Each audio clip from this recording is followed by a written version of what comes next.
കൽക്കി 2898 AD, directed by നാഗാശ്വിൻ. ആദ്യം തന്നെ നാഗാശ്വിന് ഹാറ്റ്സ് ഓഫ്.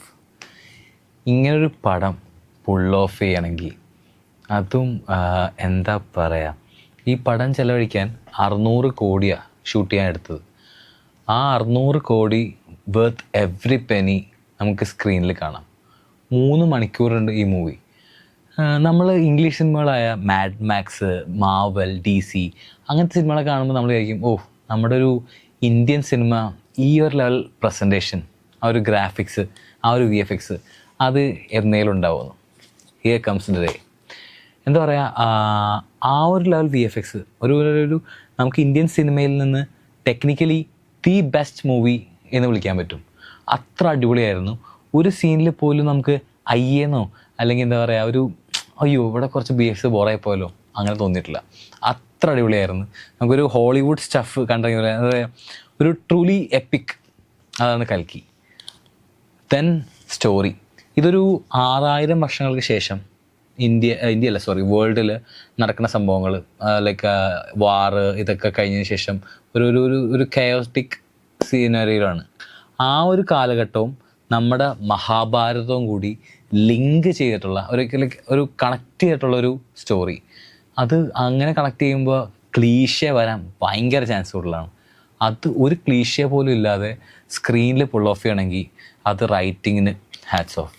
സന്തോഷ് നാരായണൻ്റെ മ്യൂസിക് വാസ് ഗുഡ്, ബട്ട് കുറച്ചുകൂടി ലൈക്ക് ഒരു മാസീവ് ആക്കായിരുന്നു എന്ന് ചില സ്ഥലത്ത് തോന്നിപ്പോയി BGMത്തിൻ്റെ കേസിൽ. പിന്നെ പറയേണ്ടത് പെർഫോമൻസുകളാണ്. ഒരുപാട് പേരുണ്ട്. നിങ്ങൾ ഈ മൂവി എടുത്ത് നോക്കി തന്നെ സ്റ്റാർ കാസ്റ്റ് എന്ന് പറഞ്ഞാൽ ലൈക്ക് എന്താ പറയുക, the best star cast of Indian cinema എന്നാണ് പറയുക. കാരണം എല്ലാ സൈഡിലും ഉണ്ട് ആൻഡ് എല്ലാവരുടെയും പെർഫോമൻസും അടിപൊളിയായിരുന്നു. Like starting with Kamal Haasan. ഒരു 15-20 മിനിറ്റുള്ളൊരു മെയിൻ സ്ട്രീം അല്ലെങ്കിൽ ഒരു പക്ക വില്ലൻ്റെ റോളാണ്. ആളുടെ വില്ലനിസം ലൈക്ക് നമുക്കൊരു മാവൽ മൂവീസ് കാണുമ്പോൾ നമുക്കറിയാം, നമ്മുടെ താനോസിൻ്റെ ആ ഒരു ഫീല്, ആ ഒരു ഇമ്പാക്റ്റാണ് നമുക്ക് ഈ ഒരു 15-20 മിനിറ്റിൽ വന്നിട്ട് കമൽഹാസൻ തരുന്നത്. അതും കമൽഹാസൻ സീൻസ് ഗ്രാഫിക്സ് ഒക്കെ അടിപൊളിയായിരുന്നു. ഒരു ട്രാൻസ്ഫോർമേഷൻ സീനൊക്കെ ഉണ്ട്. ആൻഡ് ഇനിയും ഒരുപാട് സീരീസ് വരാൻ കിടക്കുന്നുള്ളൂ. Next comes Big B. എനിക്ക് തോന്നുന്നു തഗ്സ് ഓഫ് ഹിന്ദുസ്ഥാന് ശേഷം ബിഗ് ബി ഒരു അത്യാവശ്യം നല്ല ആക്ഷൻ ഓറിയൻറ്റഡ് റോളിൽ ചെയ്തേക്കണതിൽ ഈ ഒരു മൂവിയിലായിരിക്കും. അത് നല്ല രീതിയിൽ പ്രസൻറ്റ് ചെയ്തിട്ടുണ്ട്.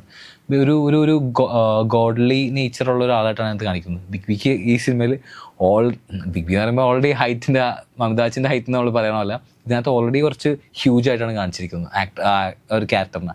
പക്ഷെ അതൊക്കെ എടുത്തു വെച്ചാൽ രീതി ഭയങ്കര ഇതായിരുന്നു. ആൻഡ് അമിതാഭ് ബച്ചൻ നൈസായിട്ട് പുൾ ഓഫ് ചെയ്തിട്ടുണ്ട്. Next comes Prabhas has done A great job. Deepika Padukone, ഒരുപാട് ക്യാമിയോസ് ഉണ്ട്. എനിക്ക് തോന്നുന്നു വിജയ് ദേവർകൊണ്ട ഉണ്ട്, ദുൽഖർ ഉണ്ട്, രാജ്മൗലി ഉണ്ട്.